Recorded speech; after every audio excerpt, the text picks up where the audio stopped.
Another issue that came up then in just the last couple of days, Niall, I know you were interested in this, is looks like they've come to some sort of agreement for the future of the Champions League, not immediate, but from 2024 on. 36 teams, 10 matches in the group stage and then a knockout stage. Bit of a change of a format, but changes are definitely afoot, it seems. Yeah, and really what it's pointing to is the better teams in Europe playing against each other more often. I think that's what it's going to be. And whatever side you're on this, you know, the fact of the matter is, as consumers, people will love to see Real Madrid play Inter Milan more often, would love to see Manchester United take on PSG more often. So you can see why the financiers at clubs are pushing for this, and the owners of clubs, of the bigger, powerful clubs.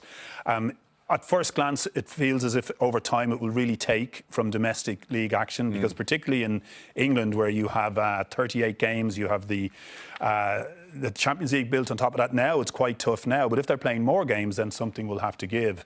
And there's a lot of talk to go on still. They'll make some announcement, I believe. Was it Agnelli who came out and said that in a few weeks' time people will know more. I know the La Liga clubs tried to talk about it, and Real Madrid and Barcelona boycotted the meeting. So there's going to be friction in the air between clubs who aren't included and clubs who are. And then, of course, there's a qualification process and the talk. Who gets in? Who gets in, and is it just money talks, which is not what we're used to. But a lot of American-style owners in football now, you know, there's no relegation in the big American sports, and this idea that you keep the franchise and its earning capacity safe at all times.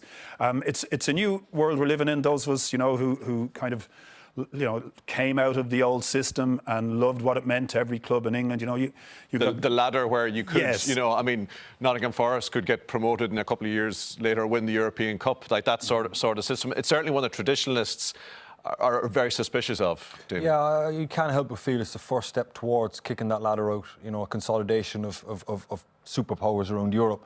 I think there's a lot of, I won't say anger, but a kind of anxiousness around Europe with the traditional AC Milans, Inter Milans, that they're not guaranteed a seat at the top table. There's a lot of Middle East money, Russian money coming into football, and they're turning the likes of PSG, and they're losing, and these traditional clubs feel like they're losing their guaranteed seat at the table. I think this is a step towards, you know, those guys. Can I ask you a question then, and I go back to the consumer?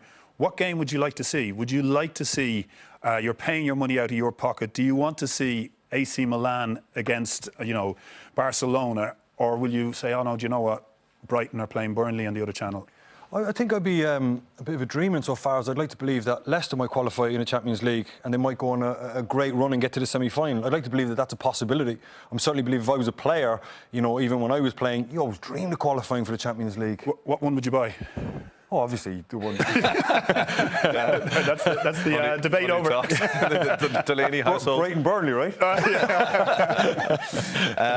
But you feel that basically that it's inching towards. Absolutely. I think if they went, I mean, you saw the blowback of this whole. Remember there was a Premier League issue. Big picture. This one. I think, you know, the blowback of the initial giant step. So they'll inch it towards it, and I just feel that's where it's going. And for me, I believe relegation and promotion is the lifeblood of English football. People live in hope and dream, and not for me that.